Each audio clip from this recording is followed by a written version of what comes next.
एक सरल उपाय, बुद्ध की शिक्षाओं से 90% बीमारियां खत्म।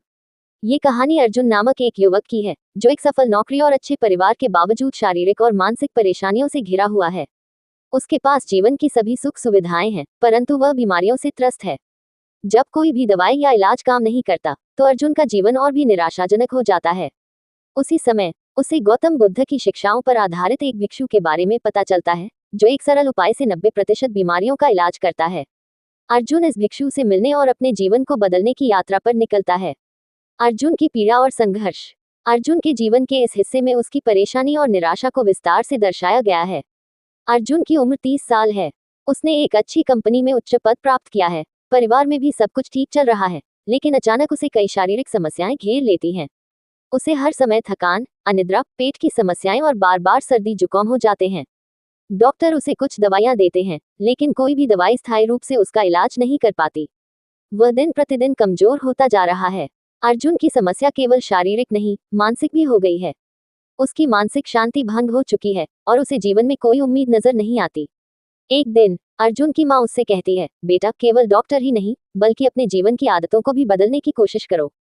पुरानी कहावत है कि जीवन की समस्याओं का हल हमारी जीवन शैली में छिपा होता है। प्रेरणा और यात्रा की शुरुआत। अर्जुन को एक दिन पार्क में टहलते हुए एक बुजुर्ग व्यक्ति से भिक्षु के बारे में पता चलता है।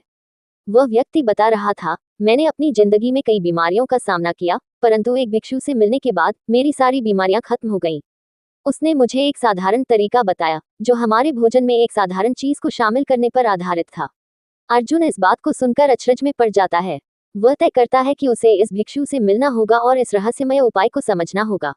अगले ही दिन वह उस भिक्षु से मिलने की यात्रा पर निकलता है। यात्रा में अर्जुन के मन में कई विचार आते हैं। उसे यह एहसास होने लगता है कि उसकी असली समस्या सिर्फ बाहरी नहीं, बल्कि आंतरिक भी है। यात्रा के दौरान अर्जुन कई साधु संतों से मिलता है, जो उसे बुद्ध की शिक्षाओं पर आधारित छोटे छोटे जीवन के उपदेश देते हैं। भिक्षु से मिलन और बुद्ध की शिक्षा। अर्जुन कई दिनों के सफर के बाद अंततः पहाड़ों के बीच बसे एक छोटे से मठ में पहुंचता है, जहां वह भिक्षु रहते हैं। मठ का वातावरण शांत और सुकून देने वाला है। वहां की हवा, पेड़ पौधे और शांतिपूर्ण माहौल अर्जुन के मन को पहले से ही शांति प्रदान करता है। भिक्षु अर्जुन से मिलते हैं और उसकी कहानी सुनने के बाद मुस्कुराते हुए कहते हैं, तुम्हारी समस्याओं का हल न तो जटिल दवाओं में है, न ही किसी बाहरी उपाय में। सच्चा उपचार तुम्हारे भीतर से शुरू होता है।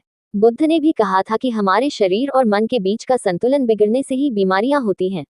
भिक्षु उसे समझाते हैं कि तुलसी, होली बेसल एक ऐसा पौधा है, जो न केवल शारीरिक बल्कि मानसिक स्वास्थ्य को भी बेहतर करता है। अर्जुन को यह सुनकर आश्चर्य होता है कि इतनी साधारण सी चीज इतनी प्रभावशाली कैसे हो सकती है। भिक्षु बुद्ध की एक कहानी सुनाते हैं। बुद्ध के समय में एक गरीब महिला थी, जो गंभीर बीमारियों से ग्रसित थी। उसने कई उपाय किए, लेकिन कोई लाभ नहीं हुआ। अंततः वह बुद्ध से मिली। बुद्ध ने उसे जीवन में सरलता और संतुलन का महत्व समझाया और सलाह दी कि वह नियमित रूप से तुलसी का उपयोग करे। कुछ महीनों में उसकी सभी बीमारियां ठीक हो गईं। अर्जुन का परिवर्तन और यात्रा का अंत। अर्जुन भिक्षु की सलाह मानकर तुलसी को अपने दैनिक जीवन में शामिल करना शुरू करता है। वह न केवल तुलसी का सेवन करता है, बल्कि भिक्षु द्वारा दी गई ध्यान और सचेतनता की तकनीकों को भी अपनाता है।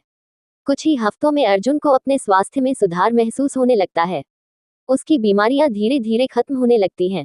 उसकी नींद बेहतर होती है, उसकी ऊर्जा स्तर बढ़ जाती है, और सबसे महत्वपूर्ण, उसका मानसिक तनाव कम हो जाता है। अर्जुन को अब ये समझ में आता है कि असली उपचार सिर्फ शरीर का नहीं, बल्कि मन और आत्मा का भी होना चाहिए। बुद्ध की शिक्षाएं उसे यह सिखाती हैं कि जीवन की साधारण चीजों में ही सबसे गहरे समाधान होते हैं। अर्जुन का संदेश और निष्कर्ष। अर्जुन अब अपने समुदाय में वापस लौटता है और लोगों को अपने अनुभव के बारे में बताता है। वह समझाता है कि जीवन की अधिकतर समस्याएं हमारी जीवन शैली और सोच में छिपी होती हैं। वह तुलसी के फायदों के बारे में बताता है और बुद्ध की शिक्षाओं पर आधारित ध्यान और सचेतनता की शक्ति को साझा करता है। अर्जुन का जीवन अब पूरी तरह से बदल चुका है। उसने शारीरिक और मानसिक शांति प्राप्त की है। कहानी का अंत अर्जुन के ध्यान करते हुए होता है, जहां वह बुद्ध की शिक्षाओं का पालन करते हुए संतुलित जीवन जी रहा है। भिक्षु की अंतिम सलाह उसके मन में गूंजती है, सच्चा उपचार भीतर से शुरू होता है, और सबसे सरल समाधान अक्सर सबसे शक्तिशाली होते हैं। स्वास्थ्य और शांति बाहरी उपायों में नहीं, बल्कि सरलता और सचेतनता में छिपे होते हैं। बुद्ध की शिक्षाएं बताती हैं कि हमारे जीवन की छोटी छोटी चीजें, जैसे तुलसी, जीवन में बड़ा बदलाव ला सकती हैं।